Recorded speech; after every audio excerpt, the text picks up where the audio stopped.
পৰেশ বৰা ডাঙৰীয়া আপোনাক স্বাগতম জনাইছো। অসমীয়া ভাষাই ধ্ৰুপদী ভাষাৰ মৰ্যাদা লাভ কৰিছে অসমবাসীৰ বাবে এটা সুখবৰ। সামগ্ৰিকভাৱে এই গোটেই কথাটো লৈ চৰকাৰৰ যি পদক্ষেপ বা চৰকাৰে যি প্ৰচেষ্টা ল'লে হিমন্ত বিশ্ব শৰ্মা নেতৃত্বাধীন চৰকাৰখনে, এই গোটেই বিষয়টো আপুনি কেনেদৰে চাইছে? নমস্কাৰ। প্ৰথমে আপোনাৰ প্ৰশ্নৰ উত্তৰ দিয়াৰ আগতে মই অলপ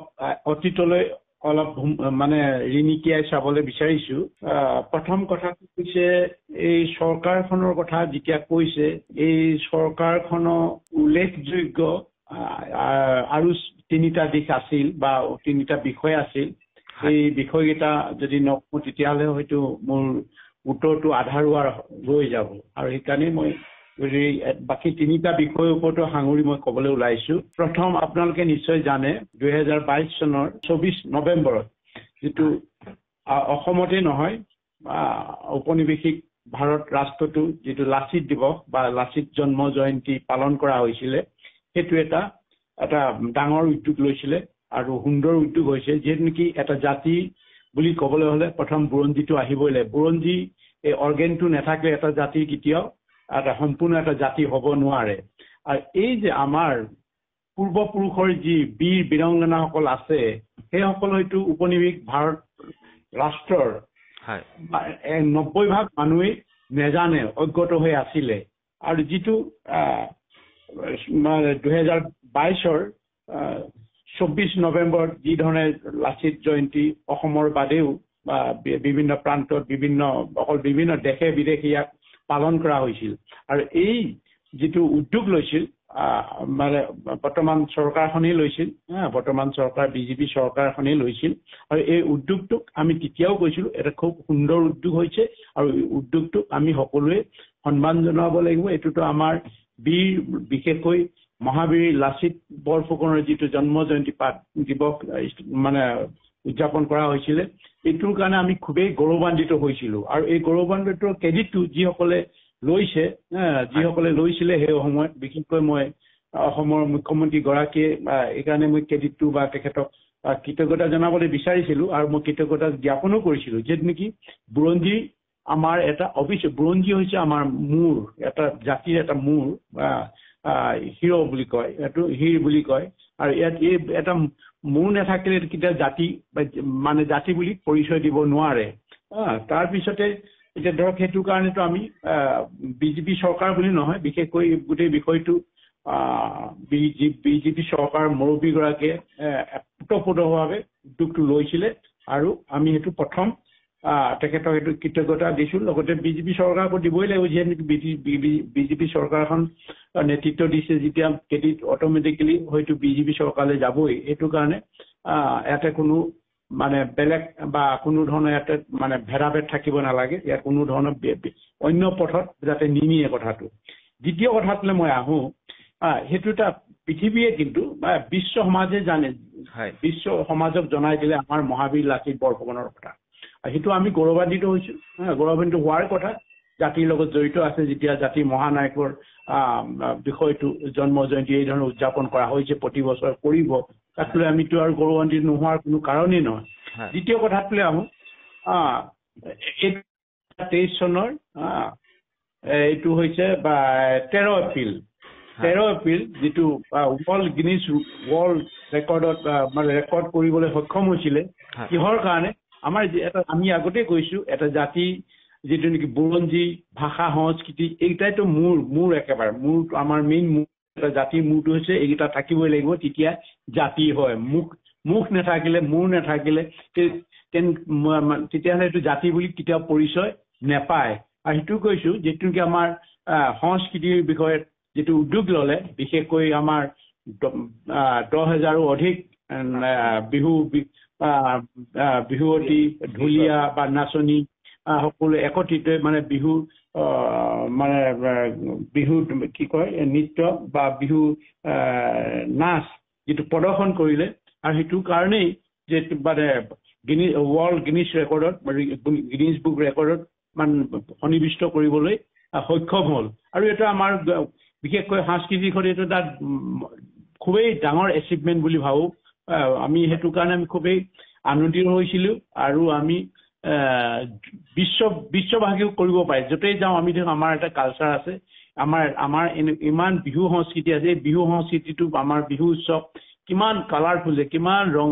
বাৰে বৰণীয়া কিমান গাভৰু একেলগতে কিমান ঢুলীয়া একেলগতে হাজাৰ হাজাৰ ঢুলীয়া একেলগতে ঢোল বজাব পাৰে নাচিব পাৰে এইটোক লৈ আমি সকলো অসমবাসীয়ে গৌৰৱ কৰিব পাৰোঁ আৰু এইটো কাৰণে কৈছোঁ সেই ক্ৰেডিটটো বিশেষকৈ 4 বছৰীয়া যি হৈ আছে যি মানে চৰকাৰখনৰ বিশেষকৈ হিমন্ত বিশ্বৰ এইটো ক্ৰেডিট বুলি মই ভাবোঁ আৰু সেইখন তেতিয়াও আমি কৃতজ্ঞতা জ্ঞাপন কৰিছিলোঁ কৃতজ্ঞতা জ্ঞাপন কৰিছিলোঁ আৰু কৰাটো আমাৰ নৈতিক দায়িত্ব বুলি ভাবোঁ অকল আমাৰে নহয় সংযুক্ত মুক্তি বাহিনী অসম স্বাধীনৰে নহয় গোটেই অসমৰে দায়িত্ব থলগিৰি মানুহৰে দায়িত্ব এই এচিভমেণ্টবিলাকৰ কাৰণে ইয়াত কিন্তু কোনো পলিটিকেল ভেদাভেদ থাকিব নালাগে ভালটো ভাল বেয়াটো বেয়া বুলি ক'ব লাগে এইকেইটা প্ৰথমটো যিটো ক'লোঁ সেইটো এটা ভাল পদক্ষেপ লৈছে এইটো জাতিয়ে আমি প্ৰশংসা কৰিব পাৰোঁ আমি জাতিয়ে ইয়াক আমি গৌৰৱান্বিত কৰিছে জাতিক আৰু দ্বিতীয়টো গৌৰৱান্বিত কৰিছে এতিয়া মই তৃতীয় বিষয়টোলৈ আহোঁ তৃতীয় বিষয় ঠিক একেই আমাৰ এই বিষয়টো এটা মানে আমাৰ বুৰঞ্জীৰ লগত কথা আছে ধৰক এইটো যিটো আমাৰ জুলাই মাহত 2024 জুলাই মাহত 26 তাৰিখে যিটো মানে ইউনেস্কোৰ যিটো ৱৰ্ল্ড হেৰিটেজৰ যিখন লিষ্ট আছে বা পৃথিৱীৰ ভিতৰত কেনেকুৱা মানে যিটো পৌৰাণিক যিবিলাক সমাধিস্থ এই ধৰণৰ মানে লিপিবদ্ধ আছে যে বিশেষকৈ ইউনেস্কোত মানে নাম বা হেৰিটেজত নাম ভৰ্তি হ'বলৈ তাৰ এটা নিৰ্দিষ্ট প্ৰমাণ থাকিব লাগিব ঐতিহাসিক হ'ব লাগিব আৰু সকলোবিলাক মানে বা নীতি নিয়মৰ মাজেৰে মানে এইটো পৰিশেষত এইটো কি হ'ল আমাৰ স্বীকৃতি পাবলৈ স্বীকৃতি পাবলৈ আমাৰ সক্ষম হ'ল আৰু এই স্বীকৃতি পোৱাৰ ক্ষেত্ৰত চৰকাৰখনে চৰকাৰ বিশেষকৈ সেই সময় বৰ্তমানৰ মুখ্যমন্ত্ৰীগৰাকীও মানে এই বিষয়টোৰ লগত ওতঃপ্ৰোতভাৱে জড়িত আছিলে আৰু এইটো এটা আমাৰ বুৰঞ্জীগতভাৱে এটা আহোম প্ৰশাসনৰ স্বৰ্গদেউ ডাঙৰীয়াসকলৰ যিবিলাক সমাধি বহু জেগাতো হৈছে বা পাই আছে তেনেকুৱাবিলাক মানে সন্নিৱিষ্ট হৈছিলে ৱৰ্ল্ড হেৰিটেজত এইটো একমাত্ৰ হ'বলৈ পাইছে মুখ্যমন্ত্ৰীগৰাকীৰ অশেষ প্ৰচেষ্টা মুখ্যমন্ত্ৰীগৰাকীৰ লগতে আৰু যিসকল সংশ্লিষ্ট বিষয় আছে সেইসকলৰ মানে অশেষ কষ্টৰ বিনিময়ত এইটো 26 যিটো জুলাই মাহৰ 2024 চনৰ যিটো মৈদাম যে ৱৰ্ল্ড হেৰিটেজ লিষ্টত অন্তৰ্ভুক্ত হ'ল এই ক্ৰেডিটটো এইখন মানে চৰকাৰৰ ওচৰলৈ গৈছে বিশেষকৈ হিমন্ত শৰ্মাৰ লগত আৰু যিসকলে এই সংশ্লিষ্ট বিষয়টোৰ লগত জড়িত হৈ আছিলে সেই সকলোকে আমি ধন্যবাদ জনাইছিলোঁ আৰু এতিয়া পুনৰবাৰ আকৌ এবাৰ জনাইছোঁ এতিয়া শেহতীয়াকৈ যি চবচে আমাৰ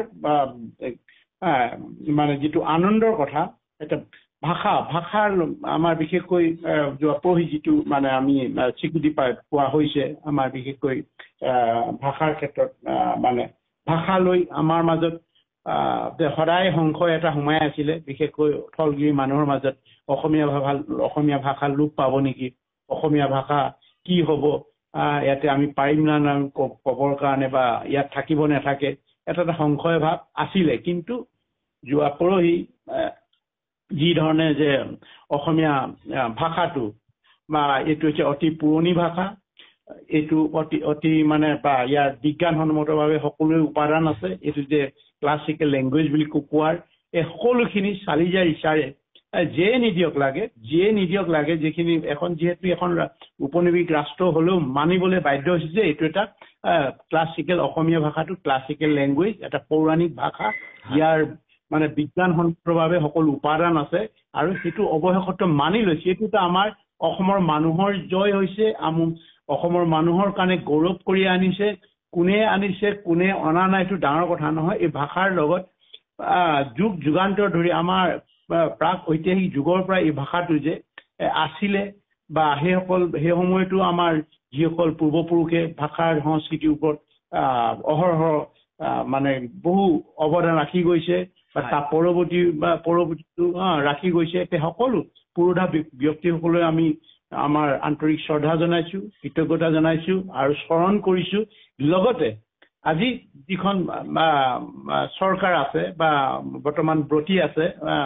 বিজেপি চৰকাৰখনৰ যি মুৰব্বী এই গোটেই হয়তো তেখেতকো আমি নিশ্চয় কৃতজ্ঞ হ'ব লাগিব, ধন্যবাদ জনাব লাগিব। কাৰণ এইটো এটা ভাষা নাথাকিলে জাতি বুলি পৰিচয় দিয়াৰ তাৰ অৱকাশ নাথাকে। আৰু সেইকাৰণে ভাষাটো যে চিৰকালৰ কাৰণে এইটো সুৰক্ষিত হ'ল। সুৰক্ষিত হোৱাৰ কাৰণে চৰকাৰখনৰ মুৰব্বীগৰাকীক মই আন্তৰিকভাৱে ধন্যবাদ জনাইছো, সংগঠনৰ সংযুক্ত মুক্তি বাহিনী, অসম স্বাধীনৰ তৰফৰ পৰা। এইবিলাক এতিয়া মই আকৌ এবাৰ কওঁ, এটা জাতি মানে বাচি থাকিবলৈ হ'লে এই যে ভাষা বুৰঞ্জী, ভাষা, সংস্কৃতি, শিক্ষা, দীক্ষা, কৃষি, শিল্প, বাণিজ্য আদি কৰি আৰু শ্ৰম এই আদি কৰি সম্পূৰ্ণ হ'লেহে এটা জাতি, এতিয়া যিটো আমি এটা সংস্কৃতি আৰু ভাষা সংস্কৃতি আমি বজাব পাৰিছো, বুৰঞ্জী এটা মানে সুৰক্ষিত কৰিব পাৰিছো। ইয়াৰ বিপৰীতে আজি 4টা ভাল কাম কৰিলে, 4 বছৰ 4টা ভাল কাম কৰিছে হিমন্ত বিশ্ব চৰকাৰৰ সময়ত। আৰু আগন্তুক দিনত মই এটাই মানে এটা আহ্বান জনাইছো যে যিটো এতিয়া এটা জাতি জীয়াই থাকিবলৈ হ'লে, জাতি বাচি থাকিবলৈ হ'লে এই কিন্তু শিক্ষা, দীক্ষা, শিল্প, কৃষি, শিল্প, তাৰপিছতে মানে বেপাৰ বাণিজ্য, তাৰপিছতে বাৰু অন্যান্য যিবিলাক কৰিবলগীয়া আছে সেইবিলাকো যাতে সমান্তৰালকে কৰি যায়, তেতিয়াহ'লে জাতিটো কংক্ৰিট হ'ব, এটা পৰিপূৰ্ণ এটা জাতিলৈ মানে ৰূপান্তৰ হ'ব। আৰু সেইটোৱে মই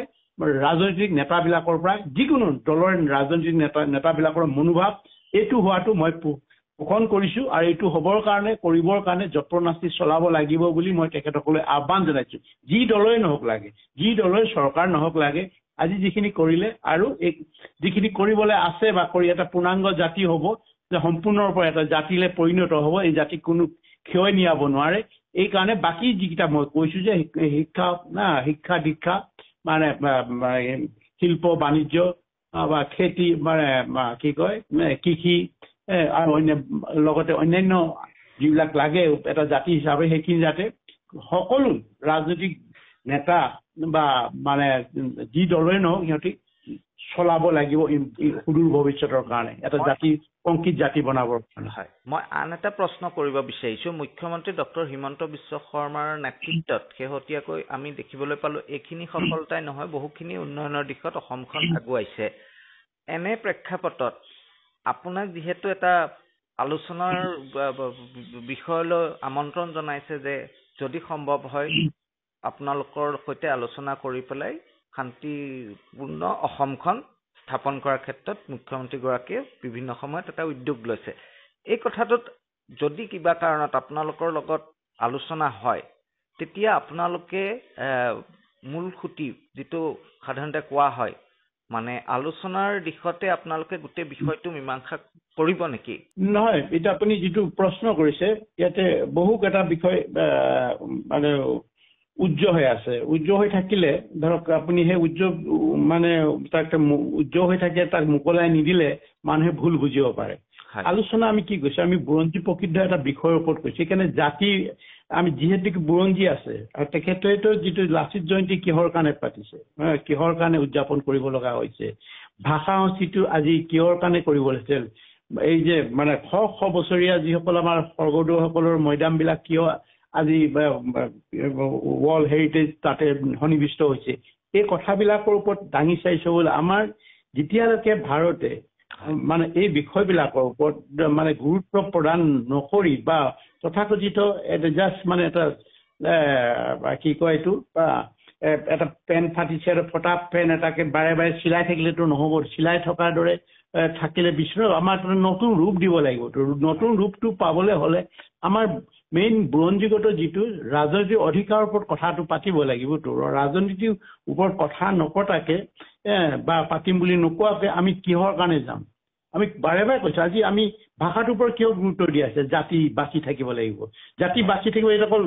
ভাষা অচিত মূৰটো বাচি থাকিলে পেটটো নাথাকিলে জাতি বাচিব জানো? পেটটো হৈছে কৃষি, শিল্প, শিক্ষা, দীক্ষা, হয়নে বাৰু? বেপাৰ বাণিজ্য আমাৰ হাতত থাকিব নাথাকে, আমাৰ হাতত থাকিব নাথাকে। এই প্ৰশ্নবিলাক সোমাই আছে না। এটা জাতি হিচাপে মই কৈছো জাতিটো প্ৰথম মূৰটো থাকিব লাগে। অকল মূৰটো পেট নাথাকিলে জাতি হৈ নাথাকে না, হ'ব জানো? জাতিৰ চৰিত্ৰটো ওলাব জানো? জাতি বাচি থাকিব কেনেকে? মানে কৃষি শিল্পটো লাগিবই, বেপাৰ বাণিজ্য লাগিবই, সম্পদৰ কথা লাগিবই এইবিলাকৰ ওপৰত হ'বলৈ এইটো পলিটিকেল ডায়লগ হ'বলৈ আৰু এটা আপুনি কৈছে যে মূল সুঁতি আপোনালোকে মূল সুঁতি শব্দটো আমাৰ কাৰণে এপ্ৰপ্ৰিয়েট অসমীয়া জাতিৰ কাৰণে মূল সুঁতি নহয়তো মূল সুঁতি কোনটো মূল সুঁতিটো আমি আছোতো ভাৰতটো আমাৰ মূল সুঁতি নহয়তো মই সেইকাৰণেতো আপুনি কৈছে দ্ৰৌপদীৰ শব্দটো ব্যৱহাৰ কৰিছে মই এইটো কোৱা প্ৰাচীন পুৰাতন বিজ্ঞানসন্মত যিমান উপাদান লাগে আমাৰ ভাষাটোত আছে সেইকাৰণে ক্লাছিকেল লেংগুৱেজ হিচাপে এইটো মানে ইষ্টাব্লিছ হৈছে বা ইমান দিনৰ আগতেই পাব লাগিছিলে কিন্তু এতিয়া কাৰোবাৰ অশেষ কষ্টত বা পলিটিকেল সদিচ্ছা থাকিলে সব কিছু কৰিব পাৰে এইটো সকলোৱে আনিব পাৰে আমাৰ যিটো প্ৰাপ্য আছে পলিটিকেল আমাৰ ৰাজনৈতিক নেতাসকলে যদি সদিচ্ছা থাকে অসমৰ কাৰণে এইটো কৰিব পাৰোঁ নিশ্চয় আনিব পাৰে এইকেইটাটো পাৰিছে আৰু যিবিলাক মানে আমি কৈ আছো ৰাজনৈতিক সুৰক্ষাটো ক'ব আছো ৰাজনৈতিক কেনেকৈ হ'ম কেনেকৈ আমাক অৰ্থনৈতিকভাৱে আমি লাভৱান হ'ম কেনেকৈ আমি কিন্তু পাম এইটোতো ৰাজনৈতিক টক্স হ'বই লাগিব না ৰাজনৈতিক টক্স নোহোৱাকৈ আমাৰ ৰাজনৈতিক যদি আলোচনাই নহয় ৰাজনৈতিক বিষয়ত আলোচনা নহয় সেই আলোচনা কেতিয়াও ফলপ্ৰসূ নহয় আৰু সেইকাৰণে আমি এইটো বিচাৰিছো ষ্টেপ বাই ষ্টেপ তেখেতে এতিয়া 4টা ভাল বস্তু কৰিছে বুৰঞ্জীটো জনাই দিছে অসম বুৰঞ্জী এতিয়াতো ভাৰতীয় প্ৰতিজন উপনিবেশিক শাসক গোষ্ঠী যিমান আমোল আছে সেইটো জানিবলৈ বাকী নাইতো যিহেতু নেকি লাচিত কোন মহাবীৰ লাচিত বৰফুকন কোন আছিলে কেনেকৈ ৰক্ষা কৰিছিলে মোগলৰ পৰা কেনেকৈ নৰিয়া গাৰে মানে